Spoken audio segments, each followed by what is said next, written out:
Hello everyone, मेरा नाम PR Patil है। Welcome back to my channel. आज एक नए केस के साथ।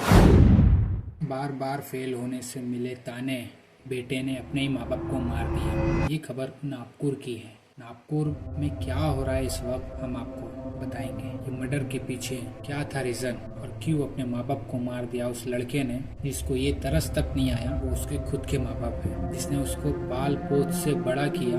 आज उन्हीं के लड़के ने उनकी जान ले लिया। ये केस नागपुर का है। ये हैरान करने वाला मामला महाराष्ट्र से नागपुर से आया है, जहां एक बेटे ने अपने माता पिता की जान ले लिया। 25 साल का ये लड़का, इसका नाम उत्कर्ष ढाकोले है। इंजीनियरिंग के 3rd ईयर में था। पिछले 2 साल से वो फेल हो रहा था। बार बार फेल होने से माँ बाप ने सवाल उठाए। दरिंद्री से अपने माता पिता की जान ले ली। घटना 26 दिसंबर की है। अपनी माँ की बातों से नाराज होकर और माँ की गला घोंटकर हत्या कर दी। उसके बाद जब पिता शाम को घर लौटे और फिर चाकू मार के अपने पिता की भी जान ले ली। आइए आपको समझाते हैं इस डबल मर्डर केस की पूरी जानकारी। उत्कर्ष ढाकले नागपुर के कपिल नगर स्थित में रहता था। अपने ही घर में अपने ही माता, अपने पिता लीलाकर ढाकले, माता अनुरा ढाकले और बहन के साथ रहता था। और उत्कर्ष इंजीनियरिंग कर रहा था, कोर्स कर रहा था। जिस दौर वो कई विषय इसमें पास नहीं हो पा रहा था, इसलिए उसके माता पिता चाहते थे कि वो इंजीनियरिंग छोड़कर कुछ और करे। ये बात उत्कर्ष को रास नहीं आई। 26 दिसंबर को उसने अपनी टीचर माँ और परिवार, उसने अपने पिताजी का कत्ल कर दिया। और जो बॉडी थी वो अपने घर में छोड़कर अपनी बहन को लेकर अपने चाचा के यहाँ चला गया। 1 जनवरी बदबू आने पर पड़ोसी ने पुलिस को बताया यहाँ से बदबू आ रही है, और पुलिस आई। 1 जनवरी को बॉडी मिली और उत्कर्ष को गिरफ्तार कर लिया गया। और उसके बाद उसने अपना गुनाह कबूल कर लिया है। और लोग कह रहे हैं पता नहीं उसके सिर पर कौन सा खून सवार था।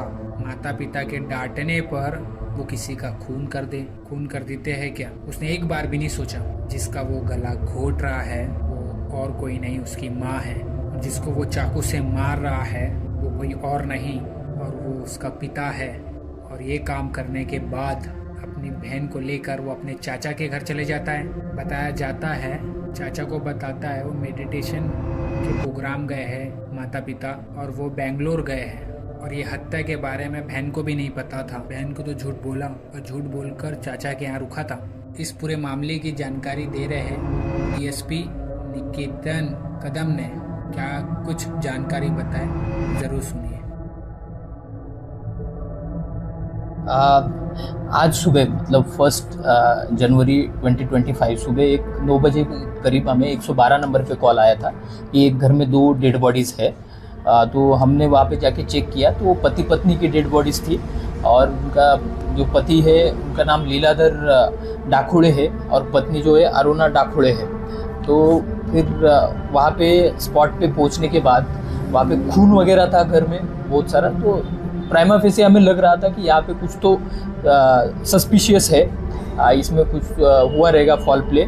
तो ज़्यादा जानकारी लेने के बाद ऐसा पता चला कि उनका जो बेटा है, नाम है उसका उत्कर्ष डाकुड़े, ये 25 साल का है, इंजीनियरिंग का स्टूडेंट है। तो उसको हमने थोड़ी तहकीकात की, थोड़े सवाल पूछे, तो उसके बाद उसने कन्फेस किया है कि उसने ही अपने माँ बाप का खून किया है। हाँ, अभी तक जो हमने इंट्रोगेशन किया है ये आरोपी का, उसमें ये प्राथमिक जानकारी आगे आई है कि वो 26 तारीख को 26 दिसंबर के दिन उसने ये सब वारदात की है कि जिसमें पहले उसने अपनी माँ को मारा, उसने गला दबा के हत्या की है, उसका ऐसा कहना है।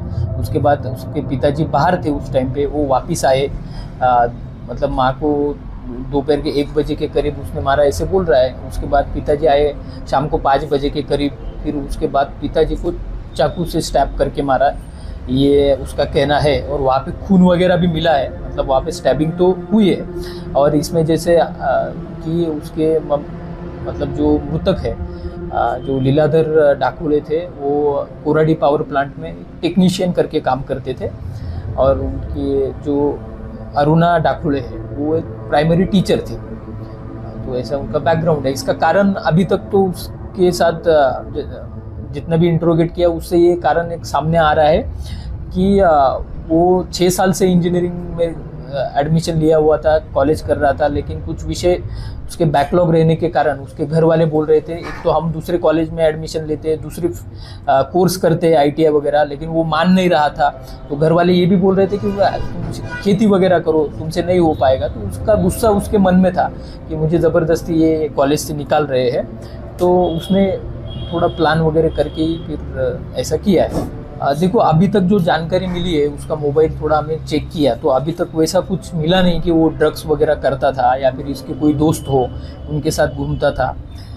अभी तक उसके बारे में कुछ सब्सटेंशियल कह पाना थोड़ा मुश्किल है, थोड़ा और ज़्यादा इंट्रोगेट करने के बाद क्लियर होगा। हाँ, जैसे कि उसने 26 तारीख को हत्या की है और 1 तारीख को हमें ये सब चीज़ें पता चली, तो बीच में 5 दिन का एक पीरियड गया है। तो उसकी बहन भी कॉलेज में जाती है, तो उसने उसकी बहन को बाहर ही उस दिन ये सब करने के बाद बाहर ही पिक किया और अपने एक चाचा रहते हैं बेलवाड़ी करके है पास में ही वहाँ पे, तो वहाँ पे लेके गया और उसने अपने चाचा और बहन सबको ये बताया कि मम्मी पापा मेडिटेशन के लिए बेंगलोर गए हैं और वो कुछ दिनों के बाद वापस आएंगे, वहाँ पे मोबाइल वगैरह कुछ अलाउड नहीं है। तो इसलिए बाकी लोगों ने भी ज़्यादा उसको सवाल पूछे नहीं कि मेडिटेशन गए मोबाइल अलाउड नहीं रहते हैं, लेकिन उसकी बहन उसको बार बार पूछ रही थी, वो थोड़ा मतलब उसको मिसलीड कर रहा था अलग अलग जवाब देके। और उसने उसके पापा का मोबाइल भी उसके साथ ही रखा था, तो उसने पापा के मोबाइल से बहन को भी 27 तारीख को मैसेज ड्रॉप किया है कि हम 5 तारीख तक वापस आएंगे, इस टाइप का। तो वो मैसेज कैसे ड्रॉप किया, कितने बजे ड्रॉप किया, उसकी भी तहकीकात चल रही है। राइट, ये क्वेश्चन हमारे सामने भी है अभी तक, ये सवाल कि 5 दिन तक उसकी बहन घर कैसे आई नहीं, लेकिन अभी तक की जानकारी के अनुसार उनके घर में जो कार है, तो ये लड़के के पास वो कार थी, तो हर रोज़ वो अपने चाचा के घर से वो दोनों भी वहीं पे रुके हुए थे, ये भी नहीं घर आया ऐसे बोल रहा है। वो उसको कॉलेज छोड़ने जाता था, कॉलेज के बाहर ही रुकता था पूरा कॉलेज होने तक, वहाँ से उसको वो घर ना जाए इसलिए वो कॉलेज के बाहर ही रुकता था और वहाँ से फिर वापस लेके वो अपने चाचा के घर जाता था, सो दैट कि अगर गलती से भी वो घर चली गई तो ये सब ओपन हो जाएगा। तो ऐसा है अभी तक की जानकारी के अनुसार। नहीं, वो तो सारे आरोपी ऐसे बोलते हैं कि उस टाइम पे मुझे पता नहीं क्या हो गया था इस टाइप का, लेकिन उसने गला दबा के मारा है और कुछ किया है, क्योंकि घर में बहुत जगह पे खून है। तो अभी अपनी फॉरेंसिक की टीम भी घटनास्थल पे है, हम एविडेंस कलेक्ट कर रहे हैं, इसके बाद हम PM करेंगे, PM में और क्लियर होगा कि what is the cause of the death, तो उसके बाद ही हम इन सारी चीज़ों पे कुछ अभी तक तो ऐसा कुछ दिख नहीं रहा है जैसे प्लान किया गया है। और कुछ मोबाइल के मैसेजेस हो गए या फिर वो घर बाहर से लॉक करना हो गया, फिर उसका अपनी बहन को हर रोज़ चाचा के यहाँ से लेके जाना छोड़ना हो गया, इस सब से थोड़ा ऐसा लग रहा है कि उसने अकेले ने किया होगा, लेकिन पॉसिबिलिटी कांट बी डिनाइड, तो हम वो सारी चीज़ें उसमें कवर करेंगे। यहाँ पर केस समाप्त होता है, मिलते हैं नेक्स्ट केस के साथ।